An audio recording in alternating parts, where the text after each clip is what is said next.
Tonight on Connecticut's news station, the big question after a catastrophic church collapse in New London: what caused the iconic spire to fall? We'll check in on the ongoing investigation and hear from a civil engineer on what she believes happened. In the Tronas trial today, more video from police interviews days after Jennifer went missing. Meanwhile, outside the courtroom, Tronas' sister gives an emotional statement to reporters. The man who built WWE into what it is today is tonight out as executive chairman of the company's board of directors. What's behind the development? Coming up on the news at 10. Now at 10, this is Fox 61, Connecticut's news station.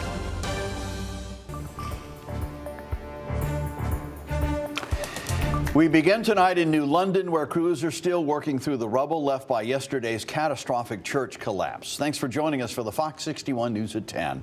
I'm Brent Harden. And I'm Sarah Sanchez. Over a day later, and still very little answers as to what caused the First Congregational Church to fall. Crews spent the day clearing away more debris. Once that's been taken care of, they can focus on removing the remaining structures, including two smaller steeples than the one that collapsed. Now, the church has been ruled a complete loss, and that's why what remains will have to be demolished. Today, we also learned more about the ongoing investigation into what caused this disaster in the first place. Fox 61's Emma Wolforst has those details from New London. As the crews here on scene wrap up for the night, we're learning new information about the history and safety of this iconic New London church. The city has records showing this nearly 175-year-old structure was deemed safe back in 2011. Officials telling me there is no trigger in building code to have annual or routine inspections of privately owned buildings, something the city is now looking into changing. There is no process for routine inspections of structures in the city. You can be assured that at least in this city, and I imagine many cities across the state, are going to be putting a closer eye on the condition of some of these historic structures, because this has certainly caught us by surprise. Mayor Passero tells me the city is now looking into the legal details of requiring private building owners to provide detailed inspection proof for their buildings, saying since this incident, there are now multiple structures in New London that the city wants to look into. Reporting here in New London, Emma Wolforst, Fox 61, Connecticut's news station. Emma, thank you. Now, exactly what caused the collapse remains a big question on people's minds tonight. That includes local experts on these types of structures. We spoke with Professor Priscilla Fonseca of Quinnipiac University today. She teaches civil engineering. Fonseca says we will not have definitive answers until the investigation concludes. But her background knowledge in granite buildings leads her to believe the church had a structural problem, most likely in the form of what's called a moisture ingress. That essentially means water getting into key areas of the building that can render it unstable. And she also says recent weather may have provided the perfect conditions for that collapse. When you have that kind of deep freeze and then it thaws and rains, you're just going to have a lot of movement of the earth, and you're also going to have movement within any kind of porous building material such as mortar. Now, Fonseca adds that structures built of granite use mortar as a binding agent to hold the stones together. But it's important to note the steeple that toppled was constructed of wood more than a century ago. It could be a while before we learn anything conclusive about the cause of the collapse. Coming up later this hour, we're checking in with the people of New London. One day later, and emotions are still running high after the city lost an iconic part of its skyline. We're speaking to those reflecting on yesterday's collapse. That's ahead at 10:30.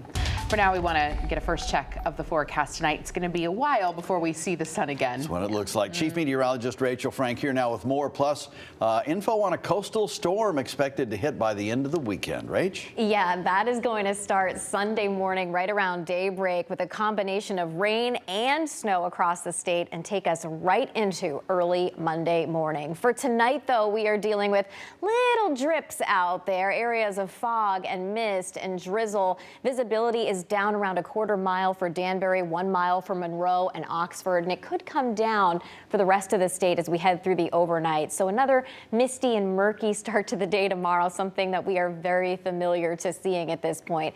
Temperatures are getting cooler out there as well. We're in the upper 30s to right around 40 degrees. And as we head through the overnight hours, we'll see temperatures drop into the mid to upper 30s. The good news is I don't think we really drop below freezing tonight, so we're not concerned with icy spots. But again, after a misty start to the day, it's a mostly cloudy finish. We're looking at highs near 40 degrees. There is a slight chance that we could see a couple breaks in the overcast later tomorrow, but that will be the exception rather than the rule. And if you blink, you might miss it. Then for Sunday into Monday, we are tracking rain and snow, and even the shoreline could change over to snow as we head into later Sunday night. The most accumulation will be in the hills, where there's a chance for 3+ inches. We'll take a closer look at all of this, get you all set for the weekend coming up.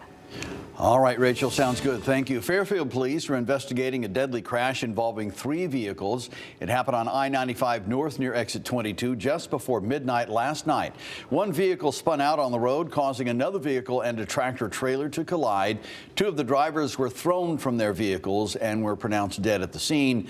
The 3rd driver was taken to a nearby hospital with minor injuries. Police are asking any witnesses to this crash to contact Fairfield police. 2 brothers, both with identical names, have been found guilty in a deadly drive-by shooting in the summer of 2020. Both Edwin Frankies were found to have shot Junie Lara Velasquez in Hartford. That shooting caused Lara Velasquez to crash into a brick building in West Hartford, injuring the 2 other passengers in the car. Sentencing is scheduled for March. Day 11 of the Michelle Tronas trial, and jurors were again immersed in the interview room where police questioned her on the disappearance of Jennifer Farber-Dulos. This time it took place at Tronas' attorney's office 4 days after police first spoke with her. Fox 61's Julia LeBlanc has been sitting in that courtroom watching more than 3 hours of that video. She has the key takeaways tonight.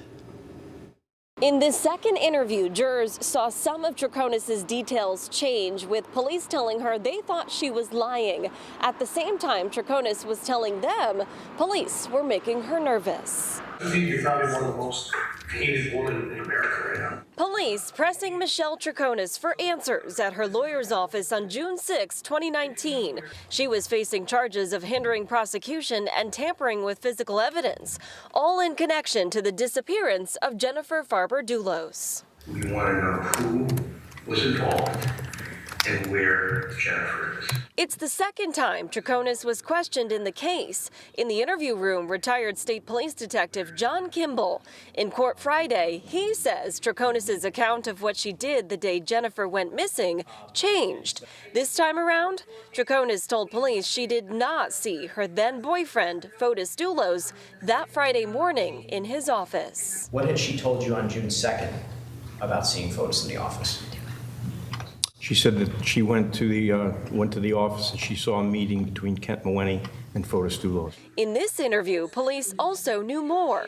They found timelines in Fotis' Farmington home detailing what the couple did the day Jennifer was last seen alive. So Fotis was making us make timelines. Of what? Of that day. Not on those timelines, the trip to Hartford, where police say Fotis was dumping bags of evidence with Tronas in tow. I went as a companion, but if I knew he was doing something wrong, I would not even walked into that car. That's the part that I'm like, wow, I mean, if he really did it. Police also asking Tronas if she asked her boyfriend what happened. He's like, I don't know, but everything is gonna be fine. Don't worry. I'm like, what do you mean? There's Jennifer missing. Outside court Friday, Tronas' sister speaking with reporters. My sister attempted to cooperate not once, not twice, but 3 times with the police.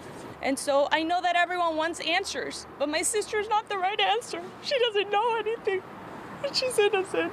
Now, during cross-examination, defense attorney John Schoenhorn making it clear that at any point, Tronas could have told police during that more than 3-hour interview that she was done and she wanted to walk away. But he says she didn't. We are in Stamford. Julia LeBlanc, Fox 61, Connecticut's news station.